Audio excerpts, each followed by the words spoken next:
নির্বাচন কমিশনের postal ballot ব্যবস্থাপনায় বিএনপি ক্ষতিগ্রস্ত হচ্ছে বলে অভিযোগ করেছেন দলের স্থায়ী কমিটির সদস্য সালাউদ্দিন আহমদ।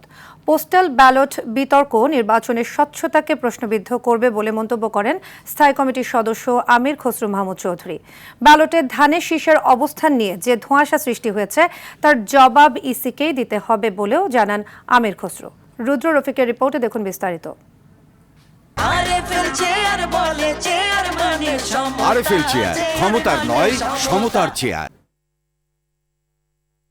প্রবাসীদের ভোটাধিকার প্রয়োগের জন্য পাঠানো পোস্টাল ব্যালট নিয়ে চরম অস্বস্তিতে বিএনপি। এ নিয়ে প্রধান নির্বাচন কমিশনারের সঙ্গে বৈঠক করেন দলটির স্থায়ী কমিটির সদস্য সালাউদ্দিন আহমেদের নেতৃত্বে একটি প্রতিনিধি দল।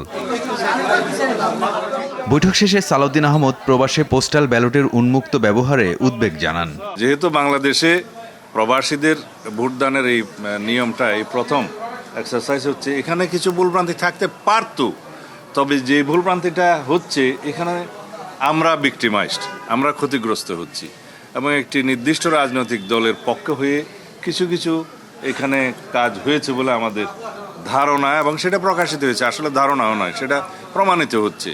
চট্টগ্রাম মা ও শিশু হাসপাতালে বেগম খালেদা জিয়ার স্মরণে দোয়া মাহফিলে যোগ দিয়ে স্থায়ী কমিটির সদস্য আমির খসরু মাহমুদ চৌধুরী বলেন, দেশের মানুষ আর কোনো বিতর্কিত নির্বাচন দেখতে চায় না। বিএনপির ধানের শীষ কেন ভাসের মধ্যে পড়ছে, কেন ওই জায়গায় আসছে, এটার উত্তর তো ওনারা দিতে পারবে।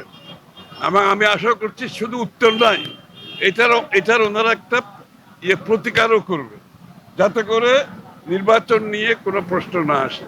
এদিকে রাজধানীর জাতীয় প্রেস ক্লাবে জাতীয়তাবাদী প্রবাস প্রত্যাগত শ্রমিক দলের উদ্যোগে বেগম খালেদা জিয়ার জন্য আয়োজিত দোয়া মাহফিলে যোগ দেন স্থায়ী কমিটির সদস্য নজরুল ইসলাম খান।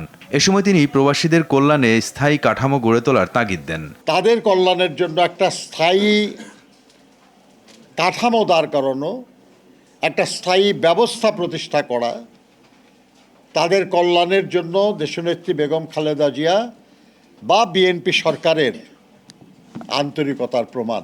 প্রেস ক্লাবের সামনে বেগম জিয়ার স্মরণে অসহায়দের মাঝে কম্বল বিতরণ অনুষ্ঠানে যোগ দিয়ে দলের ভাইস চেয়ারম্যান শামসুজ্জামান দুদু বলেন, নির্বাচনের ব্যত্যয় হলে কঠিন সংকটে পড়বে দেশ। এই নির্বাচনে যদি কোনো রকম ব্যত্যয় ঘটে তাহলে দেশের গণতন্ত্র প্রতিষ্ঠার যে স্বপ্ন সেটা বিঘ্নিত হবে, দেশের স্বাধীনতা সার্বভৌমত্ব বিঘ্নিত হবে। এছাড়াও সাবেক প্রধানমন্ত্রী বেগম খালেদা জিয়ার স্মরণে শুক্রবার বাদ-জুমার সংসদ ভবনের দক্ষিণ প্লাজায় শোক সভার আয়োজন করেছে নাগরিক সমাজ। কৃষিবিদ ইনস্টিটিউটে সংবাদ সম্মেলনে এ তথ্য জানানো হয়। বক্তব্য পেশ করবেন রুদ্র রফিক, RTV, ঢাকা।